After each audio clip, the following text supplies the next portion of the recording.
भाजपाचे ओम बिर्ला 18व्या लोकसभेचे नवे अध्यक्ष बनलेले आहेत। ओम बिर्लांची दुसऱ्यांदा लोकसभेच्या अध्यक्षपदी आता निवड झाली आहे। आवाजी मतदानाने ओम बिर्लांची लोकसभा अध्यक्षपदी ही निवड झालेली आहे। ओम बिर्लांच्या विरोधात काँग्रेसचे के सुरेश हे निवडणुकीच्या रिंगणात होते। तब्बल 48 वर्षांनंतर पहिल्यांदाच लोकसभा अध्यक्षपदासाठी ही निवडणूक पार पडली आहे।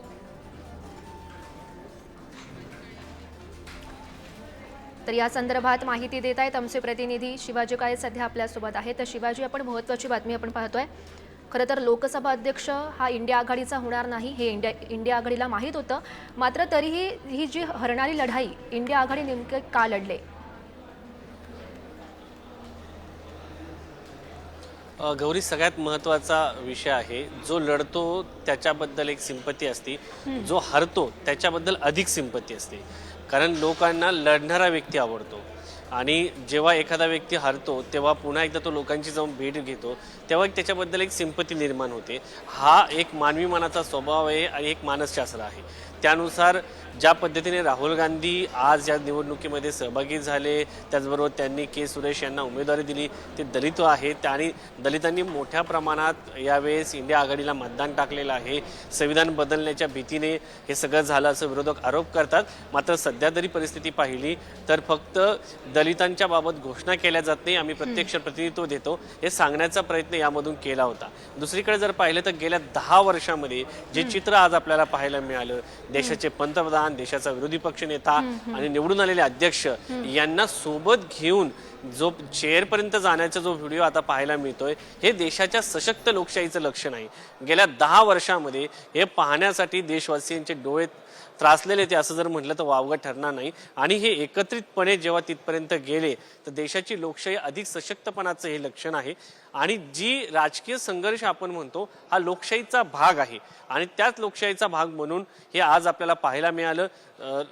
देशाचे विरोधी पक्षनेते पंतप्रधान नरेंद्र मोदी आणि संसदीय कामकाज मंत्री किरण रिजिजू यांनी नवनिर्वाचित झालेल्या ओम बिर्ला यांना लोकसभा अध्यक्षांच्या खुर्चीपर्यंत नेलं। त्यानंतर पंतप्रधान नरेंद्र मोदी यांनी त्यांच्या संदर्भात काढलेले गौरवोद्गार असो, त्याचबरोबर विरोधी पक्षनेते राहुल गांधी यांनी त्यांचं केलेलं अभिनंदन असो, अखिलेश यादव यांनी केलेलं अभिनंदन असो, सगळ्यांची अपेक्षा होती की संविधानाच्या नुसार काम व्हावं असं राहुल गांधी यांनी म्हटलंय, सर्वांना समान संधी द्यावी असे अखिलेश यादव यांनी म्हटलेलं आहे।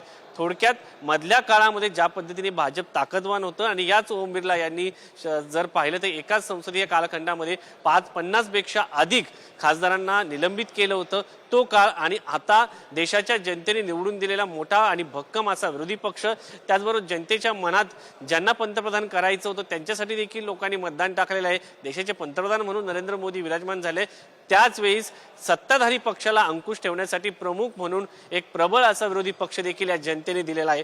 त्यामुळे हजारो वर्षापासून या देशामध्ये जी लोकशाहीची बीजं रोवली गेली आहे ती कशा पद्धतीने कायम आहेत हे आपल्याला आजच्या या दृश्यामधून पाहायला मिळालं।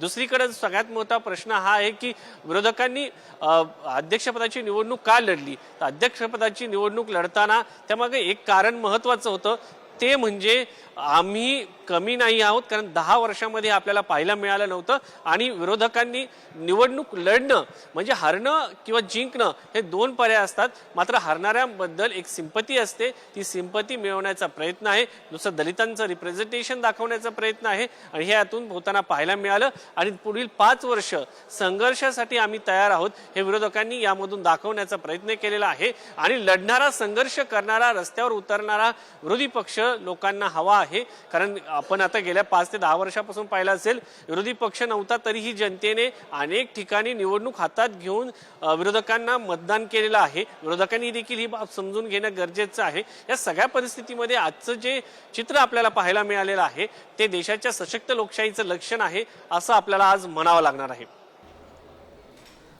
हो, नक्की शिवाजी, त्यामुळे या निवडणुकीतून विरोधी पक्षांना स्वतःचं व दाखवण्याची संधी मिळाली असंच म्हणावं लागेल। धन्यवाद दिलेल्या सविस्तर माहितीसाठी।